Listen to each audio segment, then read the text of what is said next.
예, 안녕하세요. 오늘은 리눅스 유치원 파트 1 기본 명령어 익히기 편에 대해서 소개를 좀 드려보려고 합니다. 자, 그 리얼리눅스 강사 송태웅이라고 하고요. 저는 현업에서 한 10년 정도 개발 활동을 했고요. 인베디드 시스템이나 리눅스 서버 운영 관련돼서 많이 했었습니다.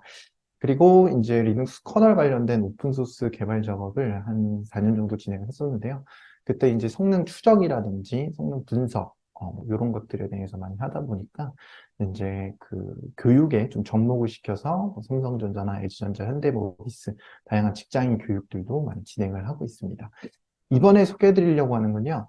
리눅스 유치원이라고 해서 2024년 1월에 진행되는 파트 1 수업이고요. 조금 타겟팅은 이제 취준생분들이 아예 리눅스를 모르시는 분들, 기초 내용이라고 보시면 좋을 것 같아요. 자, 그래서 완전 리눅스 입문자 분들을 위해서 진행되는 내용이고요. 목표라는 거는 결국에 그 우리가 IT 관련돼서 취업을 한다고 치면은 뭐 코딩 관련된 것들도 있지만 또 리눅스 관련돼서 서버 엔지니어, 뭐 클라우드 엔지니어 뭐 이런 쪽이 있잖아요. 근데 이제 뭐 데브옵스, 인프라 엔지니어, 리눅스 엔지니어, 서버 엔지니어 이런 계열들이 결국에는 이제 리눅스 기본기들이 있어야지 또 이제 우리가 직장인으로서 활동을 할 수 있는 거거든요. 그래서 뭐 면접이라든지 기술 면접이라든지 그리고 또 취업 과정에서 또 리눅스 기초 기본기들을 많이 요구하고 있습니다. 그래서 그런 것들을 이제 채워나가는 이제 목표로 진행한다고 보시면 되겠고요. 우리가 실제로 이제 1월에 그 4주 정도를 진행을 할 거고요. 주에 2회를 하면서 저녁 7시 반에서 9시까지 해서 실시간 수업으로 진행을 합니다. 그래서 그 라이브 실시간 수업을 하는데 이 내용이 이제 녹화되기 때문에 만약에 이제 그 피치 못할 사정으로 시간이 안 되시면은 또 녹화된 내용을 볼 수 있고요. 또 녹화부는 6개월 정도 진행을 해서 보실 수 있다라고 이해하시면 될 것 같습니다. 그리고 이제 좀 소수정예로 진행이 되기 때문에 많은 분들의 거의 1대1 피드백이 가능할 걸로 보이고요.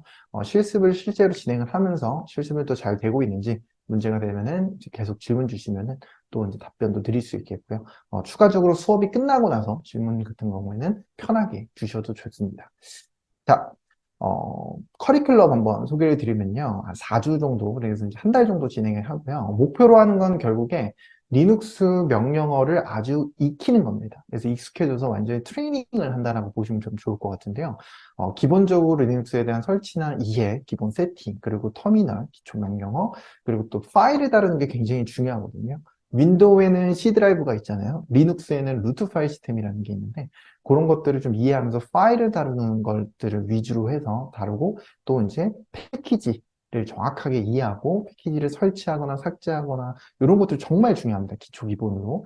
이런 것들을 4주차에 넣어서 진행을 할 예정입니다.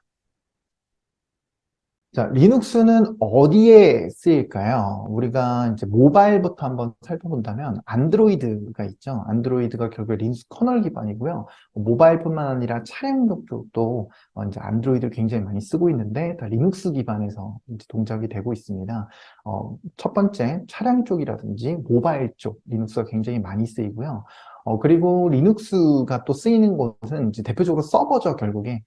웹 서버라든지, 그리고 또 이제 그 AI 서버, 혹은 빅데이터, 그리고 또 블록체인, IoT, 다양한 곳에서 이제 서버가 쓰이고 있는데, 이 서버 안에 있는 기본적인 운영체제가 결국에 리눅스입니다. 리눅스가 이제 96% 차지할 정도로 굉장히 많이 쓰이고 있는 걸 볼 수가 있겠고요. 운영체제이기 때문에 윈도우라든지 맥OS 이런 것들하고도 많이 비교하지만, 그냥 일반 소비자들이 쓰기보다는 산업에서 많이 쓰인다고 이해하시는 게 좋을 것 같아요. 실제로 슈퍼컴퓨터죠. 탑 500개의 슈퍼컴퓨터가 100% 리눅스를 쓰고 있습니다. 그만큼 성능이 굉장히 뛰어나고 서버로서의 역할을 굉장히 많이 수행할 수 있기 때문에 리눅스를 많이 선호하게 되고요. 결국에 구글 서비스든 유튜브, 카카오톡이든 TV든 게임이든 자동차든 대부분의 산업에 있는 것들은 다 리눅스 기반에서 동작한다라고 보시면 좋을 것 같아요. 그래서 우리가 이제 직장을 다니거나 일을 할 때 리눅스 관련된 기본 소양을 취업할 때, 채용할 때, 또 이제 면접을 볼 때, 기술 면접을 볼 때 리눅스에 대한 기본 소양을 굉장히 많이 본다라고 이해하실 수가 있는 거죠.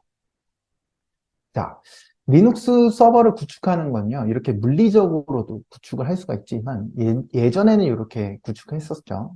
그리고 요 사진 같은 경우에는 실제 구글의 초창기 웹서버입니다. 하지만 이제는 클라우드를 많이 쓰죠. 그래서 클라우드 기반으로 해서 뭐 AWS라든지 GCP라든지 애저라든지 그런 걸 통해서 리눅스를 쓴다라고 보시면 되겠고요. 또 리눅스를 특히나 관리할 때 요즘에는 컨테이너 단위로 많이 관리를 하죠. 하지만 이제 클라우드라든지 뭐 컨테이너를 이해하기 전에 가장 기초적으로 알아야 되는 건 결국에 리눅스에 대한 소양이에요. 그래서 그런 부분들을 우리가 집중해서 훈련한다고 보시면 좋을 것 같고요. 클라우드를 쓰든 컨테이너를 쓰든 리눅스 자체가 변하는 건 아닙니다. 리눅스를 다루는 방법이 약간은 달라질 수는 있겠지만 결국에 리눅스 환경에서 우리 다양한 프로그램들이 구동되고요. 또 운영하거나 관리하는 것들은 리눅스를 또 잘 이해하는 게 굉장히 중요할 수가 있겠죠. 자, 리눅스를 다룰 때 우리가 쉘을 결국에 사용하게 돼요. 근데 쉘을 왜 쓰고, 터미널을 왜 쓰고, 이런 것들에 대해서, 우리가 뭐 요즘 같은 시대에 이제 그래피컬하게 인터페이스들이 많이 존재하는데, 굳이 텍스트 기반으로 써야 되느냐, 이렇게 생각하시는 분들도 많지만, 절대적으로 이 역할과 장단점이 다릅니다. 그래픽이라고 해서 무조건 좋은 게 아니에요. 예를 들어서 우리가 인공지능이나 빅데이터를 다루면 수억 개의 파일을 다루는데요. 그거를 GUI 그래픽 환경으로는 절대 못 다루죠. 영상 편집이라든지 뭐 사진을 다루거나 이런 것들은 그래피컬한 인터페이스가 훨씬 현대적인 거고 중요하고 효율적이겠지만 우리가 파일을 많이 다루거나 특히나 이렇게 서버 환경에서 다룰 때는 이 텍스트 기반으로 했을 때 굉장히 어떤 메모리나 시스템 자원을 안 쓰면서 가볍게 다룰 수 있으면서도 빠르게 다룰 수 있고 자동화가 굉장히 편리하고요. 그리고 또 세밀한 작업들을 많이 할 수 있다는 게 이 텍스트 기반의 쉘 명령어의 장점이죠. 그리고 이런 것들을 처음에는 좀 어렵겠지만 익숙해지고 나면 생산성이 굉장히 높아집니다. 네. 심지어는 우리가 프론트 웹 개발자 분들께서도 이 명령어 기반은 어느 정도 알고 계시면 생산성이 굉장히 높아지는 걸 아실 수 있을 거예요. 네. 자, 그래서 이제 쉘 명령어를 입력할 수가 있는데요. 우리가 쉘 명령어에서 가장 많이 하는 것들이 이 cd, change directory, pwd, 뭐 ls 이런 것들입니다. 실제로 우리가 명령을 한번 입력해 본다면요. 이런 식으로 cd라고 해가지고요. root, cd, usr 뭐 이런 식으로 우리가 그 경로를 바꿀 수가 있겠죠. 그래서 예를 들어서 뭐 이런 식으로 경로를 바꿀 수가 있는데 이 쉘은 이 현재 패스, 그러니까 지금 어느 경로에 있냐가 굉장히 중요해요. 그래서 print working directory라고 해서 이게 모르면 어떻게 해야 돼요? what is라고 쳐주면은 print working directory, 지금 현재 내가 작업하고 있는 디렉토리가 어딘지 이런 것들을 보는 게 굉장히 중요하고요. 이 디렉토리 안에서 ls, 이것도 what is ls 하면은 디렉토리 안에 있는 내용을 보는 거죠. ls에서 이 안에 있는 폴더 내용을 보는데 많은 분들이 현재 폴더 경로를 생각하지 않고 작업을 하기 때문에 오류를 많이 겪는 경우들이 많아요. 네, 그래서 우리가 폴더를 다루고 폴더를 이동하고 현재 폴더가 어디고 폴더를 확인하는 거 굉장히 중요합니다.